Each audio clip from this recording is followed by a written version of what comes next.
Hi guys! మీకు ఈరోజు నేను రియల్‌గా జరిగిన హారర్ స్టోరీ చెప్తాను. రియల్ అనిపించిన హారర్ స్టోరీ మీతో షేర్ చేసుకుంటాను. ఓకే. టాపిక్‌లోకెళ్ళే ముందు మీ దగ్గర హెడ్‌ఫోన్స్ ఉంటే దూరంగా వెళ్లి ఒక కార్నర్‌లో చూడండి ఒక 5 మినిట్స్. ఓకే. టాపిక్‌లోకెళ్ళిపోదాం. The Robert Dahl. ఏంటంటే ఒక ఫ్యామిలీ ఉంటుంది. ఆ ఫ్యామిలీలో ఒక అబ్బాయి ఉంటాడు. ఆళ్ళ అబ్బాయికి ఒకరోజు బర్త్‌డే జరుగుతుంది. బర్త్‌డే జరిగితే వాళ్ళ ఇంట్లో పనిచేసే పనామ ఆ అబ్బాయికి ఒక డాల్ గిఫ్ట్‌గా ఇస్తుంది. డాల్ గిఫ్ట్‌గా ఇచ్చిన తర్వాత అలా కొన్ని రోజులు అయిన తర్వాత గిఫ్ట్‌గా ఇచ్చిన తర్వాత ఆ అబ్బాయి ఆ డాల్ చాలా హ్యాపీగా ఫీల్ అయిపోతాడు ఆ గిఫ్ట్ ఇవ్వంగానే. అబ్బాయి ఆ డాల్‌ని చాలా ఇష్టపడతాడు. అయితే ఆ అబ్బాయి ఆ డాల్ ఒక రూమ్‌లో ఉంటే అయితే వాళ్ళ పేరెంట్స్ ఆ అబ్బాయి రూమ్ దగ్గరకొచ్చినప్పుడు ఆ అబ్బాయి ఎవరో మేల్ యూనిట్‌తో మాట్లాడుతున్నట్టు వినిపించేది. ఆళ్ళ పేరెంట్స్ సడెన్‌గా డోర్ తీస్తే అక్కడ ఎవ్వరు ఉండేవాళ్ళు కాదు. ఆ అబ్బాయి, ఆ డాల్ మాత్రమే ఉండేవాళ్ళు. అయితే వీళ్ళ పేరెంట్స్‌కి అర్థమయ్యేది కాదు. అయితే అలా ఒక్కసారి కాదు ప్రతిసారి ఆళ్ళ పేరెంట్స్ అక్కడికి రావడం, ఆ అబ్బాయి ఎవరితో మేల్‌తో మాట్లాడడం అనిపించడం, ఒకసారి డోర్ తీస్తే ఎవరు ఉండేవాళ్ళు కాదు. ఇలా చాలా సార్లు జరిగేది. సరే అలా అయితుండగా కొన్ని రోజులకి ఒక్కసారిగా ఆళ్ళ ఇంట్లో పని చేసే పని మనిషి సడెన్‌గా పని మానేసింది. పని మానేసేసరికి వీళ్ళకి డౌటొచ్చింది. ఏంటి పని మనిషి సడెన్‌గా పనికి రావట్లేదు, ఏంటి అది ఇదని అనుకోని పని మనిషిని కొంచెం వెతకగా, ఆ పని మనిషి గురించి తెలిసాక వాళ్ళ పేరెంట్స్ చాలా షాక్ అయిపోయారు. ఏంటంటే, ఆ పని మనిషి ఒక విట్స్ అని అర్థమైంది. విత్ అంటే తెలుగు భాషలో ఆమె ఒక మంత్రగత్తె. అంటే ఒక లేడీ మ్యాజిక్ చేసే అమ్మాయి, బ్లాక్ మ్యాజిక్ చేసే అమ్మాయి, ఒక చేతబడి చేసే అమ్మాయి అని తెలియంగానే వాళ్ళ పేరెంట్స్‌కి ఫీజులు ఎగిరిపోయినాయి.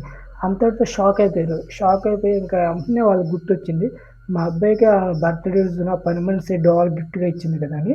అది గిఫ్ట్ వచ్చిందని చెప్పి ఆ డాల్ బయట పడేయడానికి చూస్తే ఆళ్ళ అబ్బాయి వచ్చేసి ఏడుస్తారు. "వద్దు నాకు పడేయవద్దు. నాకు చాలా ఇష్టం డాల్ పడేయమాకండి ప్లీజ్" అని అడిగితే అప్పుడు ఆళ్ళ పేరెంట్స్ ఇంకా పడేయకుండా అలాగే ఉంచుతారు. ఇంకా ఆ అబ్బాయి అది రియల్‌గా చాలా క్లోజ్‌గా ఆ డాల్‌తో కనెక్షన్ కుదిరిపోతుంది. స్కూలుకెళ్ళినా పట్టుకెళ్ళడం, స్టడీకెళ్ళినా పట్టుకెళ్ళడం, దేనికెళ్ళినా ఎక్కడికెళ్ళినా ఆ డాల్‌కి కనెక్షన్ అయిపోయింది. ఆ డాల్ చాలా ఫీజిబుల్‌గా చూసుకునేవాడు. అలా అవుతుందంటే ఇంకా ఈళ్ళ పేరెంట్స్‌కి చాలా భయమేసేది. ఏం చేయాలో అనేది అర్థమయ్యేదే కాదు అసలు ఆళ్ళకి.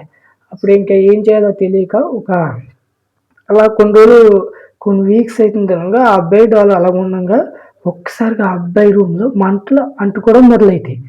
వాళ్ళ పేరెంట్స్ వచ్చి విండోలోంచి చూస్తే డోర్ నాక్ చేసి ఉంటుంది. వాళ్ళ పేరెంట్స్ ఎలాగోలా డోరు బద్దలు కొట్టుకొని ఎళ్లి ఆ అబ్బాయిని సేవ్ చేస్తారు. అలా అయిన తర్వాత ఏంటో అది జరిగిందో తెలియకుండా ఒక ప్రింట్ సెట్‌ని కలుపుతారు ఈళ్ళ పేరెంట్స్.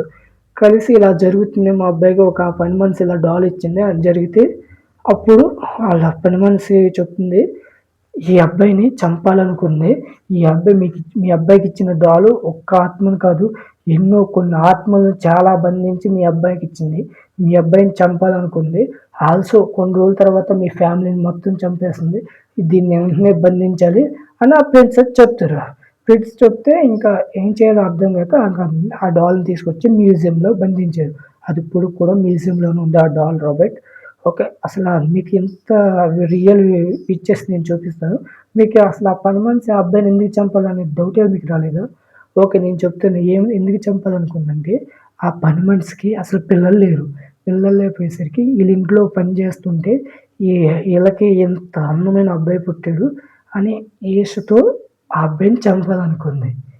ఇది రియల్‌గా జరిగిన స్టోరీ. ఈ వీడియోల కోసం మన ఛానెల్‌ని సబ్స్క్రైబ్ చేయండి.